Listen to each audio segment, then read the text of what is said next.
tayo sa buwan ng Marso at dahil simula na rin ang summer, mas maiinit pang mga features ang ihahandog namin sa inyo. Magandang araw sa inyong lahat. Ako po si Zairine Parsad at ito ang Pulsong Pinoy. Sa ating Fast Track, narito ang highlights ng mga aktibidad ni Pangulong Noy nung nakaraang linggo sa loob at labas ng Malacanang.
Welcome back sa Pulsong Pinoy.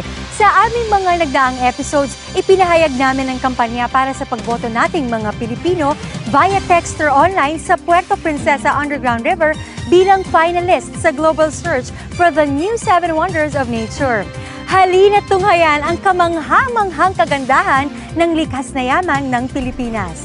Samahan niyo kami sa Puerto Princesa, Palawan, dito lang sa ating Kultura at Kasaysayan.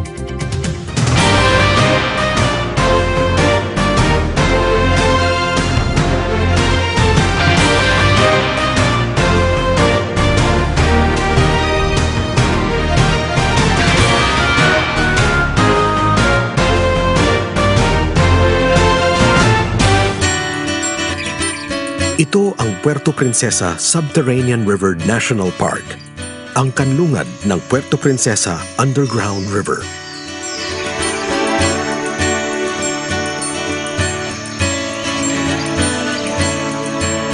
Idineklara ng UNESCO bilang Natural World Heritage Site noong December 4, 1999. Ito rin ang kauna-unahang parke na inihandog ng Department of Environment and Natural Resources sa isang pamahalaang lokal noong 1992. Bilang pagkilala ng Pilipinas sa kagandahang taglay nito, nakapinta ngayon ang Underground River sa likod ng bagong 500 piso. Naitala rin ito bilang longest navigable underground river in the world. Umaabot sa mahigit 8 kilometro ang haba nito, kung saan maaari mo itong pasyalan gamit ang isang bangka ng halos 4.5 kilometro. Sa totoo lang, dito mo ma-appreciate ang beauty ng creation ng ating may kapal. No? Hindi lamang tubig ito, ngunit ito yung mga rock formations na nabuo, milyong daang taong nabuo yung underground river. Dito nabuo yung mga malalaking stalactites at stalagmites at nagkaroon siya ng mga formations na kakaiba.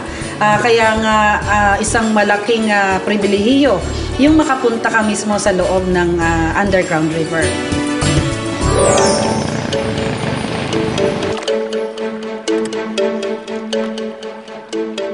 Sa kasalukuyan ay kasama ang Puerto Princesa Underground River bilang finalist sa Global Search for the New 7 Wonders of Nature. Isang kasaysayang muling iuukit ng ating bansa sa buong mundo. Napakahaba ng ating pinagdaanan dyan dahil yung nagko-compete dati ay mga nasa 400 na contenders. Tapos dumaan tayo sa elimination kung saan na-trim down siya into 127 finalists. And finally, nakalanding tayo dun sa 28 finalists kung saan underground river na lang sa buong Pilipinas ang contender dito. Kung kaya nga't mahigpit ang labanan at kami naman ay natutuwa dahil sa suportang ipinakita hindi lamang ng mga Pilipino, ngunit ng mga kaibigan nating bansa kung saan tayo ay hindi nawawala sa first 10. Ang Puerto Princesa Underground River ay isa lamang sa pinagyamang likha ng ating kalikasan. Halina't payabungin ang pagkakakilanlan. Ipagmalaki ang hiwaga ng taglay na yaman. Tara na po, samahan niyo po kami. At dahil kami po ay mga taga Puerto Princesa, ito po ay para sa buong Pilipinas. Boto na po tayo para sa Puerto Princesa Underground River, para sa New 7 Wonders of Nature.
Nagbabalik ang Pulsong Pinoy. Isa sa mga naging unang marching order ni Pangulong Noynoy Aquino noong kanyang inaugurasyon ay para sa kagawaran ng agrikultura. Ito ang pagpapalakas sa kanilang sektor at pagbibigay halaga sa bayaning magsasaka. Sa ulat na ito, tunghayan po natin kung saan papunta at kung ano-ano ang prioridad ng kagawaran. Dito po yan sa Report kay Boss.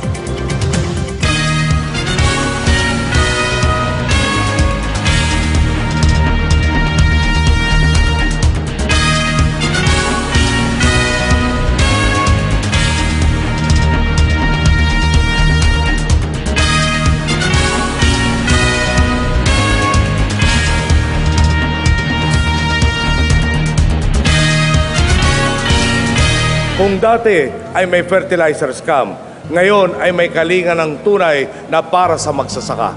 Tutulungan natin sila sa irigasyon, extension services at sa pagbenta ng kanilang produkto sa pinakamataas na presyong maaari.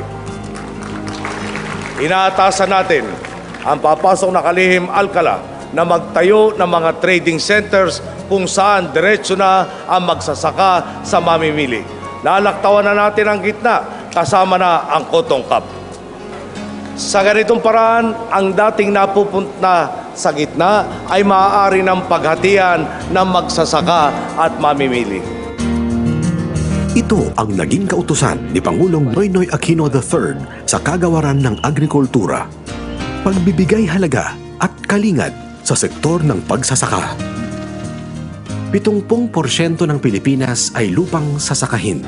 Kaya naman puspusan ang programa ng pamahalaan sa pamamagitan ng Department of Agriculture na matulungan ang kanilang sektor. Napakalaking paghamon po ang ibinigay sa atin ng Pangulo na tayo irangin sa atin po kasalukuyang katungkulan. At uunahin na po natin dito ay yun pong paglalagay ng mga trading post. Ito po ay nagiging dahilan para mabawasan yung hanay ng mga middleman sa ating mga magsasaka. At sa ganun din po ay mabigyan sila ng pagkakataon na makapagbenta ng diretso sa ating pamilihan. Siguro po sa kasalukuyan ay nakikita nyo ang advantage dito. Tinamaan na po tayo ng frost sa Baguio ngayon, ngunit hindi po nag-shoot up ang presyo ng gulay.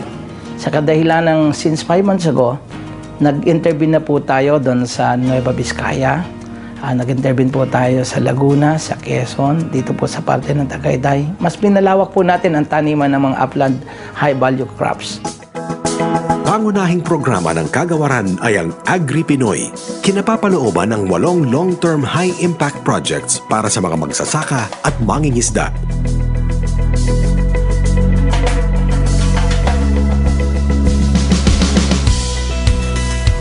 Sa 2011 budget po natin ay pinayagan po tayo ng ating pong Pangulo at siya pa po ang nagmungkahi na mag-invest tayo sa ating mga kababayan. Hindi po namin pinangarap na yung pong mga extension workers lang ang ating ititrain, kundi sa budget po sa 2011. Binigyan po tayo ng kaukulang budget ng ating pong Pangulo para i-train po natin ang lahat ng ating mga magsasaka sa buong bansa. So that they will learn kung ano po yung mga panibagong trend sa ating pong pagsasakahan. Naglaan din ng 57 billion pesos ang kagawaran para sa public-private partnership projects. Kabilang dito ang 3 food supply chain and post-harvest facilities at 3 irrigation and hydroelectric multipurpose projects. Yung pong post-harvest facilities, patuloy po tayong naaaksaya yung ating pong mga produkto sa kakulangan po ng post-harvest facilities, especially po yung ating mga pantuyo ng ating pong mga butil. Na ito po nagiging dahilan kung bakit ang ating pong mga magsasaka nababarat po ng traders. Sila po ay may pag-agam-agam na baka po ito'y abutin ng pagkabulok o kaya abutin po ng pagtubo. So with these post-harvest facilities na atin pong isinasaayos at eventually later on kasama po yung mga grains terminal na siya pong mas malaki ang maiaambag sa ating mga post-harvest facilities. Tuloy-tuloy din ang pagtulong ng World Bank sa mga programa ng kagawaran na magbibigay lakas sa sektor ng mga magsasaka at mangingisda. Patunay dito ang pagpapatuloy ng Mindanao Rural Development Program. Ang kagandahan po nito, yung po mga inaasam nilang programa na hindi po nila kayang i-fund sa sarili nilang pondo, ay tumutulong po yung galing sa MRDP, and then this time, para po ma-access, 10% lang po ang magagaling sa local government and 40% will be financed by the Department of Agriculture para maisulong din yung programa pang agrikultura. Patuloy din ang pagpapalaganap ng organikong pagsasaka o ang Republic Act No. 10068 upang mapanatili ang matagal na paggamit ng lupa. Ang Organic Act of 2010 ay inihintay lang po namin ang final review ng COCA Fund. At ito po ay na-endorse ko na po sa kanila. So after na may evaluate po ito po ay ipatutubad na sa buong bansa. At very aggressive po ang Department of Agriculture dito. Alam po namin na ito po ay matatapos na. Kaya yung pong trainings na ibinibigay natin sa lahat ng extension workers at sa atin pong mga magsasaka, 2 trainings na po yung dala-dala natin sa kanila. Isa pong paggamit ng conventional system na ito po yung ating matagal nang ginagamit at ito po yung isang organikong pamamaraan na binibigyan po natin ngayon ng laya ang ating mga magsasaka na sila po ang mamili ng klase ng sistema na kailan gagamitin sa kanilang mga bukirin. Pwede rin po silang magkombinasyon kung alin po yung magiging maalwan sa kanila. Basta po ang kagawaran, pati pong extension workers ay nagpapaliwanag ng parehong kagalingan at kahinaan ng bawat sistema. Sa nakalipas na 8 buwan, sa panunungkulan ng bagong pamahalaan, sinisikap nitong palakasin ang sektor ng pagsasaka at pangingisda sa pamamagitan ng pagbibigay ng sapat at maayos na mga programang kapaki-pakinabang. Ang kauna-unahan po nilang maasahan ay ang pagkakaroon po ng katatagan ng kanilang kalooban na hindi po tayo magkakaroon ng shortage. Even doon sa livestock po. Ito po, for the past 3 years, ito pong nakaraang holiday season lang natin. Muli nagkaroon ng steady supply at hindi po pagtaas ng presyo. Dahilan po ito sa magandang pakikipag-coordinate natin sa mga growers po natin at saka sa ating mga tagapalengke. Ito po yung marching order sa atin ng Pangulo. Lalong-lalo na po kapag naipalaganap na po namin sa buong bansa yung mga trading post na diretsong makikinabang po ang ating mga magsasaka. I think ang sangay po ng kagawaran ng agrikultura ay magiging isang diretsong kaagapay ng ating pong Pangulong Noynoy Aquino sa pagbabago ng buhay ng ating buong bansa, ng ating mga maliliit na magsasaka at mga mangingisda na siya pong magiging kaagapay po sa pagtataas ng ekonomiya.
Kayo'y sumusubaybay sa Pulsong Pinoy.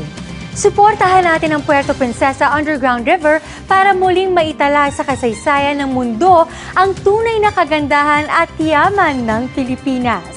Samantala, narito po ang kabuuang mensahe ni Pangulong Noy para sa kinakampanya ng pamahalaan na Puerto Princesa Underground River.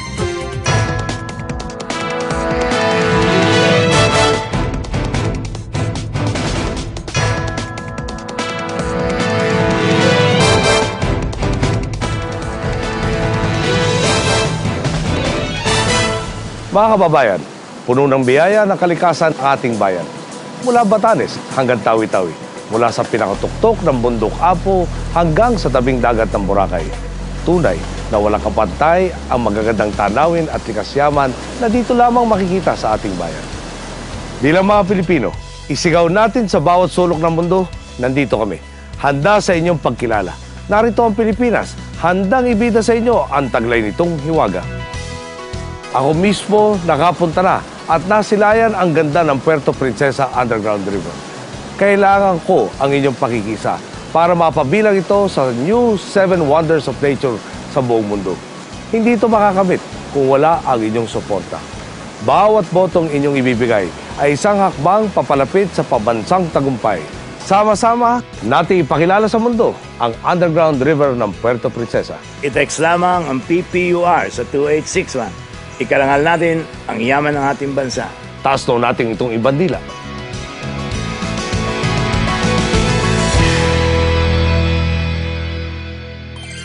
Dito nagtatapos ang ating programa, pero hindi matatapos ang paulit-ulit na panawagan ng Pangulo na tayo'y kumilos na at tulungan ang gobyerno para sa tuwid na pagbabago ng bayan. Sa mga gustong mapanood kami muli, please visit our website, rtvm.gov.ph. At maraming salamat po sa aming mga partners, Philippine Airlines, PLDT, Maxima Machineries at PAGCOR. Abangan nyo kaming muli next week sa ganito pa ring oras. Magandang araw!